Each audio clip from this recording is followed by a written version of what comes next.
મિત્રો સ્વાધ્યાય 1.1 અને 1.2 આપણે પૂર્ણ કર્યું. હવે આગળ વધીએ. ધોરણ 9માં આપણે ભણ્યા હતા સમમેય સંખ્યા અને અસમમેય સંખ્યા, તો એનું આપણે પુનરાવર્તન કરી લઈએ. સમમેય અને અસમમેય સંખ્યા વિશે ભણતા પહેલા પ્રાકૃતિક સંખ્યાઓનો ગણ એને n વડે સંકેત વડે દર્શાવવામાં આવે છે, અને પ્રાકૃતિક સંખ્યાઓ એટલે આપણે જાણીએ છીએ 1 2 3 4 5 અનંત સુધી, આ બધી પ્રાકૃતિક સંખ્યાઓ. ત્યાર પછી પૂર્ણ સંખ્યાઓનો ગણ એને w સંકેત વડે દર્શાવવામાં આવે છે, અને 0 1 2 3 4 5 આ બધી પૂર્ણ સંખ્યાઓ છે. પૂર્ણાંક સંખ્યાઓના ગણને z સંકેત વડે દર્શાવવામાં આવે છે, અને એમાં ધન પૂર્ણાંક, ઋણ પૂર્ણાંક અને શૂન્ય પૂર્ણાંક એમ 3 પ્રકારની સંખ્યાઓનો સમાવેશ થાય છે. સમમેય સંખ્યા કોને કહેવાય? તો સમમેય સંખ્યાઓ વિશે ભણીએ.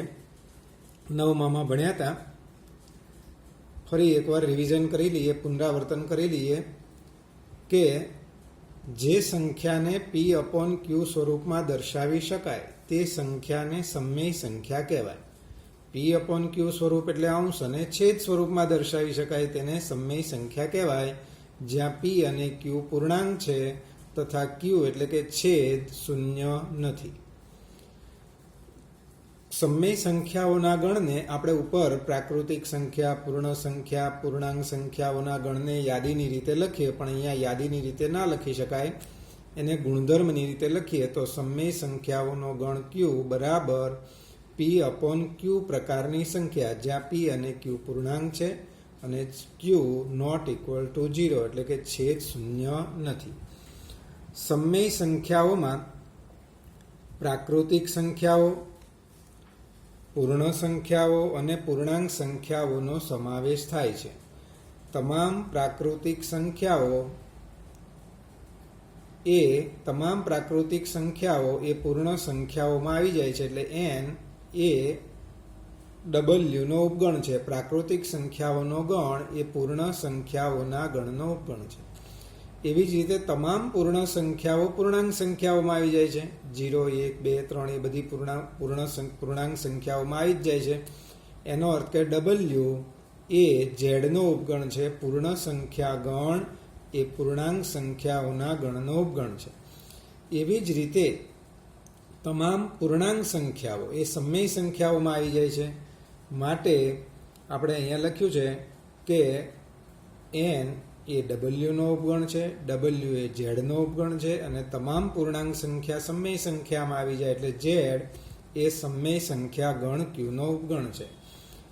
બે સંખ્યાઓ વચ્ચે અનંત સમમેય સંખ્યા આવેલી છે. બે સંખ્યાઓમાં 2 અને 3, તો એની વચ્ચે અસંખ્ય સમમેય સંખ્યાઓ આવેલી હોય છે. સમમેય સંખ્યાઓમાં ધન પૂર્ણાંક, ધન અપૂર્ણાંક, ઋણ પૂર્ણાંક, ઋણ અપૂર્ણાંક અને શૂન્ય પૂર્ણાંક એમ 5 પ્રકારની સંખ્યા આવેલી છે. સમમેય સંખ્યાનું દશાંશ સ્વરૂપ શાંત અથવા અનંત અને આવૃત હોય છે. આ વાત આપણે 9મા ધોરણમાં ખાસ ભણ્યા કે ભાઈ સમમેય સંખ્યા તો એનું દશાંશ સ્વરૂપ કાં તો શાંત હોય કાં તો અનંત આવૃત હોય. હવે દશાંશ સ્વરૂપ શાંત ક્યારે હોય અને અનંત આવૃત ક્યારે હોય એ આપણે આગળ ભણીશું. તો આ સમમેય સંખ્યાની વાત જોઈ. હવે આપણે વાત કરીએ અસમમેય સંખ્યા ગણ q. અસમમેય સંખ્યા ગણ અસમમેય સંખ્યા ગણ એને i સંકેત વડે દર્શાવાય છે. જે સંખ્યાને p/q સ્વરૂપમાં લખી ન શકાય તે સંખ્યાને અસમમેય સંખ્યા કહેવાય. જેને અંશ અને છેદ સ્વરૂપમાં લખી શકાય, p/q સ્વરૂપમાં લખી શકાય એને સમમેય, અને જે સંખ્યાને p/q સ્વરૂપમાં લખી ન શકાય તે સંખ્યાને અસમમેય સંખ્યા કહેવાય. અસમમેય સંખ્યાનું દશાંશ સ્વરૂપ અનંત અનાવૃત હોય છે. સમમેય સંખ્યાનું દશાંશ સ્વરૂપ અનંત આવૃત, પણ અસમમેય સંખ્યાનું દશાંશ સ્વરૂપ અનંત અનાવૃત. કોઈ પણ સમમેય સંખ્યા એ અસમમેય નથી અને કોઈ પણ અસમમેય એ સમમેય સંખ્યા નથી. આમ સમય સંખ્યાઓનો ગણ ક્યુ અને અસમય સંખ્યાઓનો ગણ આઈ એમાં કોઈ સામાન્ય સભ્ય ન હોય એટલે એનો છેદ ગણ ખાલી ગણ હોય. જો પી અવિભાજ્ય સંખ્યા હોય તો વર્ગમૂળમાં પી અસમય સંખ્યા છે. ઉદાહરણ તરીકે 2, 3, 5, 7, 11, 13 આ બધી કેવી સંખ્યા છે? અવિભાજ્ય. તો 2, 3, 5, 7, 11, 13 આવી અવિભાજ્ય સંખ્યાઓ એનો વર્ગમૂળ લઈએ તો √2, √3, √5, √7, √11, √13 એ અસમય સંખ્યાઓ થાય. પ્રમેય 1.3 ધારો કે પી એક અવિભાજ્ય સંખ્યા છે. ધારો કે પી એક અવિભાજ્ય સંખ્યા છે. ધન પૂર્ણાંક એ માટે એ સ્ક્વેર એ પી વડે વિભાજ્ય છે. એક પી અવિભાજ્ય સંખ્યા છે અને ધન પૂર્ણાંક એ માટે એ સ્ક્વેર એ પી વડે વિભાજ્ય છે. તો એ પણ પી વડે વિભાજ્ય હોય. બીજા અર્થમાં કહીએ તો જો પી એ સ્ક્વેરનો અવયવ હોય તો પી એનો પણ અવયવ હોય. ઉદાહરણ સમજીએ. 16 એ 2 વડે વિભાજ્ય છે. 2 કેવી સંખ્યા છે? અવિભાજ્ય. અને 16 એ 2 વડે વિભાજ્ય છે. તો 4 પણ 2 વડે વિભાજ્ય થાય. એટલે કે 16નું વર્ગમૂળ 4 એ પણ 2 વડે વિભાજ્ય થાય. ઉપર એ જ વાત પણ સંકેતમાં લખી છે કે એ સ્ક્વેર પી વડે વિભાજ્ય હોય તો એ સ્ક્વેરનું વર્ગમૂળ એ પણ પી વડે વિભાજ્ય હોય. 16 એ 2 વડે વિભાજ્ય હોય તો 16નું વર્ગમૂળ 4 એ પણ 2 વડે વિભાજ્ય હોય. 81 એ 3 વડે વિભાજ્ય હોય તો જવાબ આપવો જોઈએ તો 81નું વર્ગમૂળ પણ 3 વડે વિભાજ્ય હોય. શું આવશે? ખાલી જગ્યામાં વિચારીને લખજો. બીજી ભાષામાં વાત કરીએ તો 2 16નો અવયવ તો 2 એ 16ના વર્ગમૂળ 4નો પણ અવયવ હોય. 3 81નો અવયવ છે તો 3 એ 81ના વર્ગમૂળનો પણ અવયવ છે. એ જ વાત અહીંયા સંકેતમાં લખી કે પી એ સ્ક્વેરનો અવયવ તો પી એનો પણ એક અવયવ હોય. આ વાત મેં આપણે જોયું કે પી એ સ્ક્વેરનો અવયવ હોય તો પી એનો પણ અવયવ હોય. તો પ્રમેય 1.3 એનો આપણે સાબિતી આપીએ. 1.3ની સાબિતી. ધારો કે એનું અવિભાજ્ય અવયવમાં અવયવીકરણ નીચે મુજબ છે. એ સંખ્યા ધન પૂર્ણાંક એ એનું અવિભાજ્ય અવયવીકરણ કરીએ તો એ બરાબર P1 × P2 × P3 × Pn. આવી રીતે એના n અવયવો છે. P1, P2, P3 આ બધા કોના અવયવ છે? એના. જ્યાં P1, P2, P3, Pn એ અવિભાજ્ય સંખ્યાઓ છે. હવે આપણે એને એ વડે ગુણીએ તો એ ગુણ્યા એ બરાબર એની કિંમત એના અવયવો P1 × P2 × P3 × Pn. એ જ રીતે ફરી પાછા ગુણ્યા એની કિંમત એના અવયવો P1, P2, P3 × Pn. એ ગુણ્યા એ સ્ક્વેર તો આ બાજુ P1 × P2 P1 × P1 એટલે P1 સ્ક્વેર, P2 × P2 એટલે P2 સ્ક્વેર, P3 × P3 એટલે P3 સ્ક્વેર, આવી રીતે Pn સ્ક્વેર. પરંતુ એ સ્ક્વેર એ P વડે વિભાજ્ય છે. આપણને પક્ષની અંદર કીધું છે કે એ સ્ક્વેર એ P વડે વિભાજ્ય. તો જો એ સ્ક્વેર P વડે વિભાજ્ય કારણ પક્ષ તો P એ સ્ક્વેરનો અવિભાજ્ય અવયવ કહેવાય.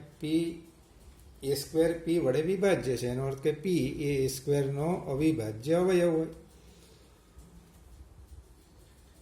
હવે એ સ્ક્વેર કોઈ પણ સંખ્યાનો વર્ગ તો એના અવયવમાં એ અવયવ 2 વખત આવે. એમ P એ સ્ક્વેરનો અવયવ છે. હવે એ સ્ક્વેરનો અવયવ એટલે P કેટલી વાર આવે? 2 વાર.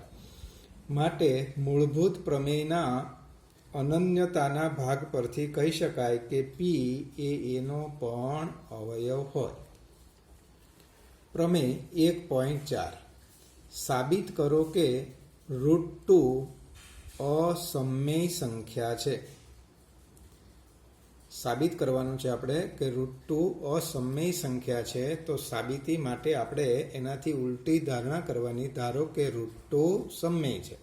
સાબિત કરવાનું √2 અસમમેય છે, પણ આપણે ધારણા શું કરવાની? એનાથી ઉલટી ધારણા કરવાની કે √2 સમમેય છે. અને કોઈ પણ સમમેય સંખ્યાને p/q સ્વરૂપમાં લખી શકાય, અંશ અને છેદ સ્વરૂપમાં લખી શકાય. તો √2 એ સમમેય સંખ્યા છે, તો આપણે એને અંશ અને છેદ સ્વરૂપમાં લખીએ કે √2 બરાબર a/b. અંશ a છે, છેદ b છે, જ્યાં a અને b પરસ્પર અવિભાજ્ય છે. b ભાગાકારમાંથી આપણે આ બાજુ ડાબી બાજુ લાવીએ તો √2b બરાબર a. બંને બાજુ વર્ગ કરીએ તો શું થાય? તો કે √2 નો વર્ગ એટલે 2 અને b², √2b² બરાબર a². અને નંબર આપીશું પરિણામ 1. હવે આનો અર્થ શું થયો મિત્રો એ સમજો. a² બરાબર 2 ગુણ્યા b².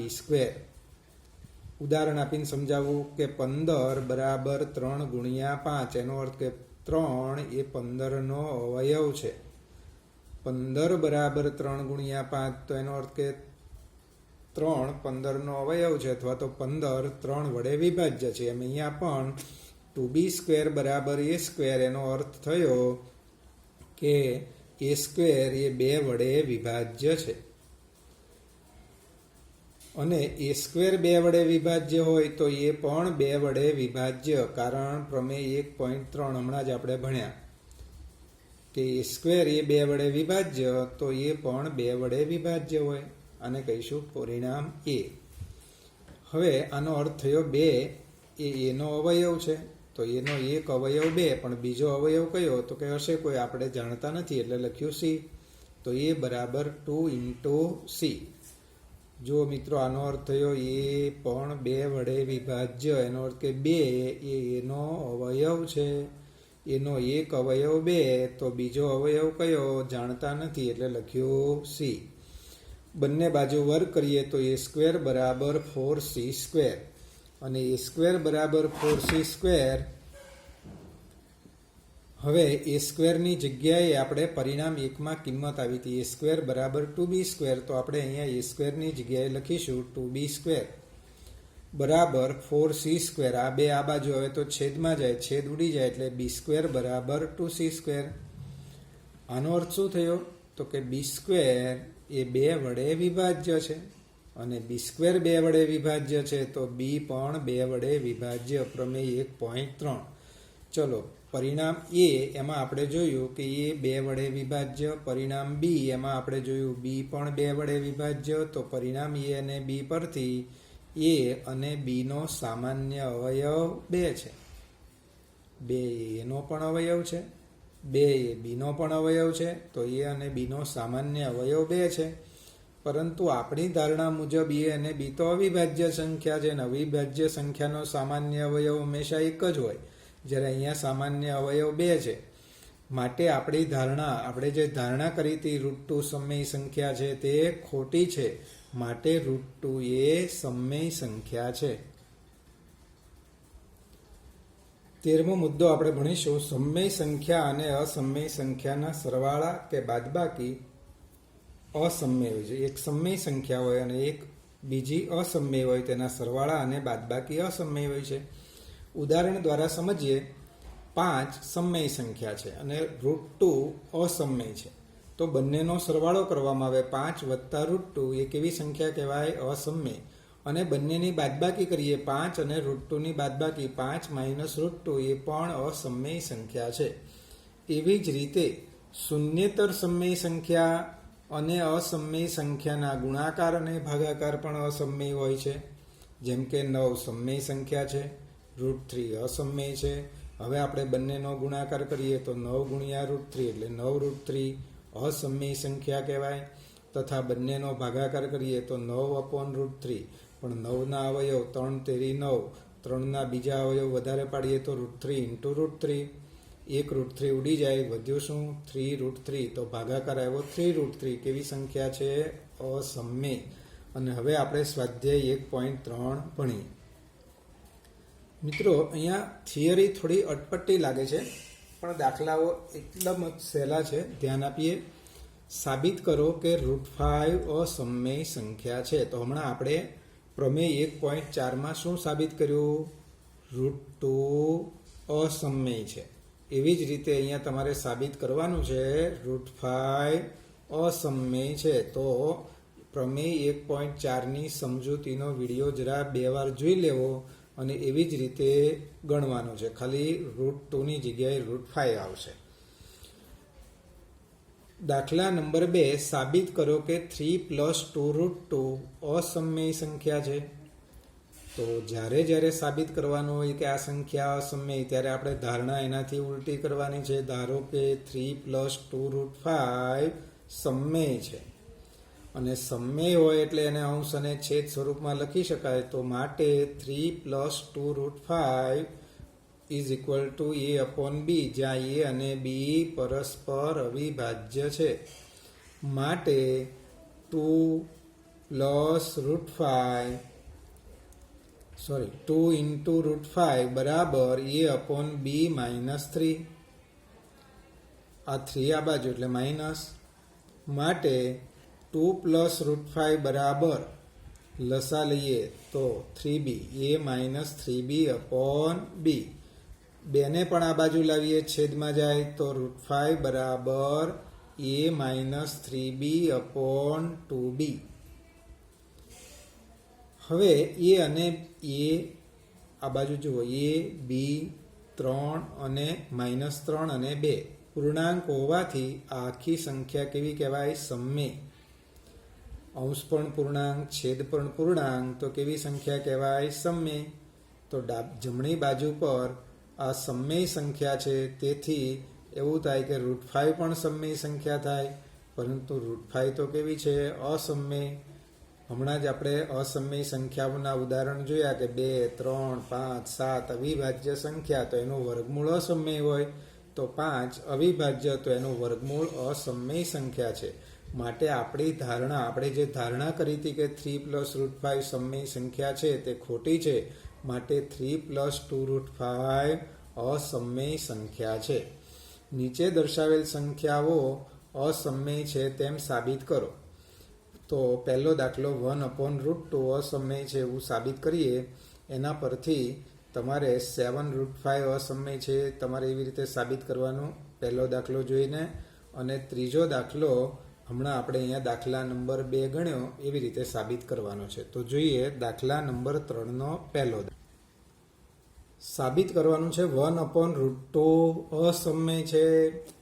યાદ રાખો, જ્યારે કહેવામાં આવે કે આ સંખ્યા અસમમેય છે એવું સાબિત કરો, ત્યારે ધારણા શું કરવાની? ધારો કે 1/√2 સમમેય છે. સમમેય હોય એટલે એને અંશ અને છેદ સ્વરૂપમાં દર્શાવી શકાય. તો આ સમમેય સંખ્યા, એનો અંશ a, છેદ b. તો 1/√2 બરાબર a/b, જ્યાં a અને b પરસ્પર અવિભાજ્ય છે. એનો અર્થ કે એનો ગુસાઅ 1. હવે સામાન્ય અવયવ એક જ હોય અવિભાજ્ય સંખ્યા એટલે. તો √2 આ b ભાગાકારમાં એને આપણે આ બાજુ લાવીએ, √2 એને આ બાજુ લાવીએ, ચોકડી ગુણાકાર કરીએ તો b બરાબર √2a. બંને બાજુ વર્ગ કરીએ તો b² બરાબર 2a². આને કહીશું પરિણામ નંબર 1. આનો અર્થ શું થયો મિત્રો? કે b² એ 2 વડે વિભાજ્ય છે. 2 એ b² નો અવયવ છે. હવે b² 2 વડે વિભાજ્ય હોય તો b પણ 2 વડે વિભાજ્ય હોય, એટલે કે 2 એ b નો પણ અવયવ હોય. પ્રમેય 1.3. અને b નો એક અવયવ 2, તો બીજો અવયવ કયો? તો કે b નો બીજો અવયવ આપણે જાણતા નથી, પણ હશે કોઈ તો આપણે લખ્યું c. કોઈ પણ સંખ્યાને 2 અવયવ તો હોય જ ઓછામાં ઓછા. તો b નો એક અવયવ 2 છે અને બીજો અવયવ કયો? તો c. બંને બાજુ વર્ગ કરીએ તો b² બરાબર 4c². અને આ b² ની જગ્યાએ વળી પાછી આપણે આ કિંમત મૂકીશું. b² એટલે 2a². 2 છેદમાં જશે તો a² બરાબર 2c². યાદ કરો, b² બરાબર 2a², એનો અર્થ કે 2 એ b² નો અવયવ.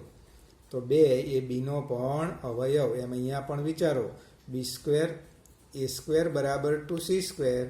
એનો અર્થ એવો થયો કે a² એ 2 વડે વિભાજ્ય છે, એટલે કે 2 a² નો અવયવ છે. માટે 2 એ એનો પણ અવયવ, 2 એ વડે પણ એ 2 વડે પણ વિભાજ્ય છે.